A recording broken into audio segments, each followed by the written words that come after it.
नमस्ते दोस्तों, the study Bible में आपका स्वागत है। आज हम बात करेंगे पाम संडे, जिसे खजूर रविवार भी बोला जाता है। वह पवित्र दिन जब यीशु मसीह ने विजय प्रवेश किया और पूरा यरूशलेम होशाना के नारे लगा उठा।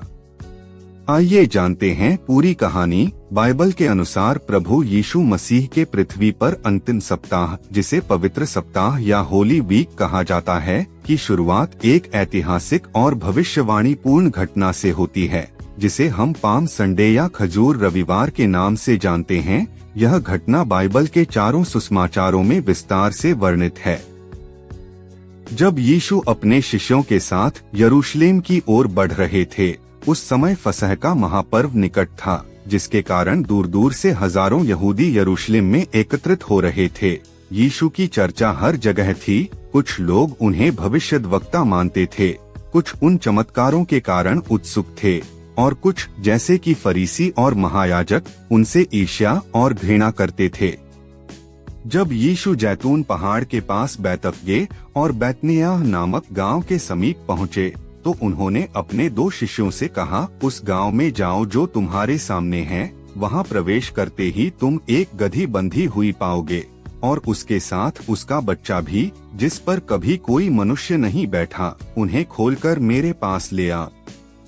यदि कोई तुमसे कहे, तुम ऐसा क्यों कर रहे हो, तो उत्तर देना, प्रभु को इनकी आवश्यकता है और वह उन्हें तुरंत यहाँ भेज देगा।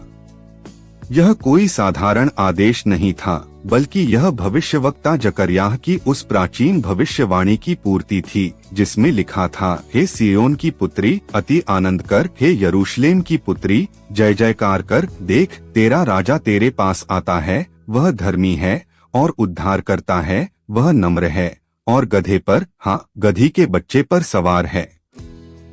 यह घोड़े के बजाय गधे पर सवार होना अत्यंत महत्वपूर्ण था। उस समय राजा युद्ध के लिए घोड़े पर चढ़ते थे, किंतु गधे पर सवार होना शांति, विनम्रता और सेवा का प्रतीक था। यीशु यह दिखा रहे थे कि उनका राज्य इस संसार का नहीं, बल्कि स्वर्गीय और शांतिपूर्ण है। शिष्यों ने वैसा ही किया। वे गांव में गए, गधी और उसके बच्चे को पाया, और जब किसी ने उनसे पूछताछ की, तो उन्होंने वही कहा जो यीशु ने कहा था। तब वे दोनों पशुओं को ले आए और अपने वस्त्र उन पर डालकर यीशु को बैठाया। जैसे ही यीशु गधे के बच्चे पर सवार होकर यरूशलेम की ओर बढ़ने लगे, यह समाचार आग की तरह पूरे शहर में फैल गया। फसह के पर्व के लिए आए हुए अनगिनत लोग, यहूदी, परदेशी, बीमार, स्वस्थ, बूढ़े, जवान, सब सड़कों पर उमड़ पड़े। उन्होंने देखा कि यीशु आ रहे हैं, और उनका उत्साह 7वें आसमान पर पहुंच गया। तब लोगों ने खजूर के पेड़ों की डालियां, पाम ब्रांचेस, काट लीं। प्राचीन मध्य पूर्वी संस्कृति में खजूर की डालियां विजय, सम्मान और राजसी अभिषेक का प्रतीक थीं। इनका उपयोग राजाओं और विजेताओं के स्वागत में किया जाता था। कुछ लोगों ने तो अपने बहुमूल्य वस्त्र ही उतारकर यीशु के मार्ग में बिछा दिए। यह उनकी पूर्ण निष्ठा और आत्मसमर्पण का चरम प्रदर्शन था। और फिर पूरी भीड़ एक सुर में ऊंचे स्वर में जयकारे लगाने लगी, होशाना, धन्य है वह जो प्रभु के नाम से आता है।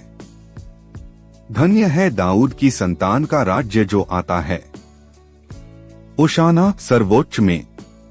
ओशाना शब्द हिब्रू भाषा के होशियाहना से लिया गया है, जिसका अर्थ है, हे प्रभु, अब हमें बचा ले, या कृपया हमारी रक्षा कर। यह एक प्रार्थना और स्तुति दोनों थी।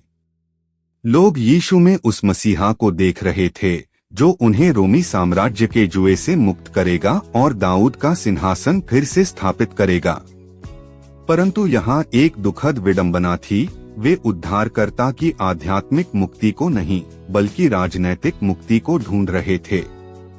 इस दृश्य को देखकर फरीसी, जो भीड़ में खड़े थे, बहुत क्रोधित हुए। उनकी ईर्ष्या और घृणा उबल पड़ी।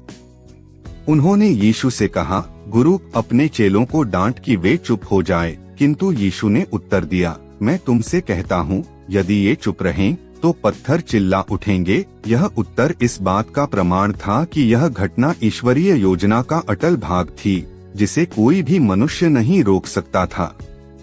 तब यीशु ने आगे बढ़कर यरूशलेम शहर को देखा। वह सुंदर नगर जो सोने के मंदिर के साथ पहाड़ी पर बसा था और उनकी आंखों से आंसू बहने लगे। वह फूट फूट कर रोए और कहा, हे यरूशलेम, हाय हाय, काश तू उस दिन को पहचान लेता जिस दिन तेरा कल्याण होता है। परंतु अब यह बात तेरी आंखों से छिपी है, क्योंकि ऐसे दिन आएंगे कि तेरे शत्रु तेरे चारों ओर घेरा डालेंगे और तुझे भूमि पर गिरा देंगे और तेरे बच्चों को तुझ में पटक देंगे और वे तुझ में पत्थर पर पत्थर न छोड़ेंगे, क्योंकि तूने अपने दर्शन का समय न पहचाना। यीशु यह जानते थे कि यही वही भीड़ है जो कुछ ही दिनों में ठीक उसी सप्ताह के शुक्रवार को उसे क्रूस पर चढ़ाओ, उसे क्रूस पर चढ़ाओ चिल्लाएगी। वही हाथ जो आज खजूर की डालियां लहरा रहे थे, वही हाथ कल उनकी पीठ पर कोड़े मारेंगे। वही मुंह जो होशाना कह रहा था, वही इसे छुड़ा दो, हमारे लिए बरब्बा को छुड़ाओ कहेगा। यही पाम संडे की सबसे गहरी विडंबना और शिक्षा है। मानव स्वभाव कितना अस्थिर है, कितना बदलता है।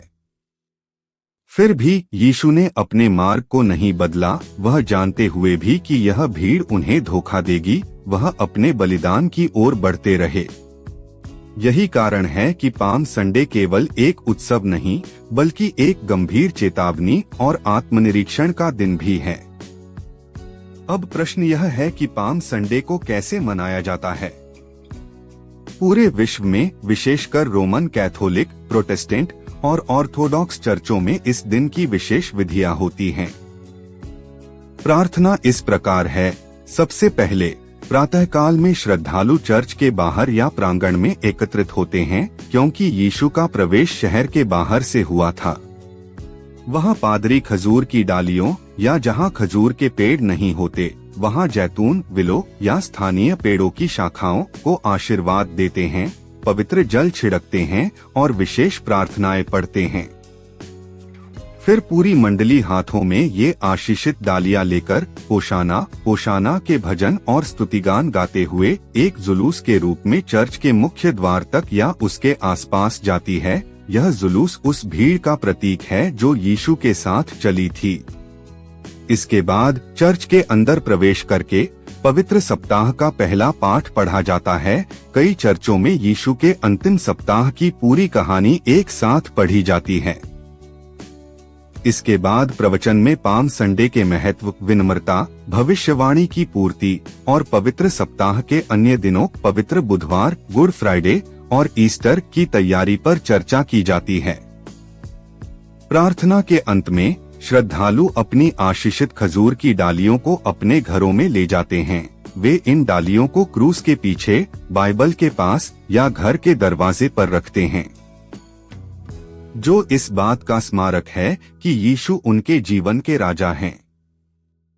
यह डालियां पूरे वर्ष रखी जाती हैं और अगले वर्ष के ऐश वेंसडे, जो लेंट के पहले दिन आता है, पर इन डालियों को चर्च में इकट्ठा करके जला दिया जाता है। उनकी राख का उपयोग उस दिन श्रद्धालुओं के माथे पर क्रूस का चिन्ह बनाने के लिए किया जाता है। यह राख मनुष्य की नश्वरता और पश्चाताप का प्रतीक है। कुछ देशों में, विशेषकर भारत, फिलीपींस, मैक्सिको और स्पेन में, लोग खजूर की डालियों को फूलों, रिबनों और रंगीन कागजों से सजाकर बड़ी शानदार जुलूस निकालते हैं। कई स्थानों पर बच्चे भी इन डालियों को लेकर गाते हुए चलते हैं। कुछ प्रोटेस्टेंट चर्चों में पाम संडे को पैशन संडे भी कहा जाता है, क्योंकि इसी दिन से यीशु के दुखों का विस्तृत वाचन शुरू होता है। इस प्रकार पाम संडे केवल एक ऐतिहासिक स्मरणोत्सव नहीं है, बल्कि यह विनम्रता, प्रेम, बलिदान और पुनरुत्थान की उस महान यात्रा का द्वार है जिसने मानवता को पाप और मृत्यु से मुक्ति का मार्ग दिखाया। यह हमें सिखाता है कि सच्ची जीत घोड़ों और तलवारों से नहीं, बल्कि गधे और खजूर की डालियों से होती है, अर्थात विनम्रता और प्रेम से। और इसीलिए हर साल ईस्टर से ठीक एक सप्ताह पहले रविवार को संसार भर में करोड़ों ईसाई खजूर की डालियां लहराते हुए कहते हैं, होशाना, धन्य है वह जो प्रभु के नाम से आता है। और इसीलिए हर साल करोड़ों ईसाई पाम संडे को खजूर की डालियां लेकर होशाना गाते हैं। अगर आपको यह कहानी पसंद आई हो तो वीडियो को लाइक करें, चैनल को सब्सक्राइब करें और बेल आइकन दबाएं। धन्यवाद। प्रभु यीशु आप सभी पर कृपा करें। जय मसीह की।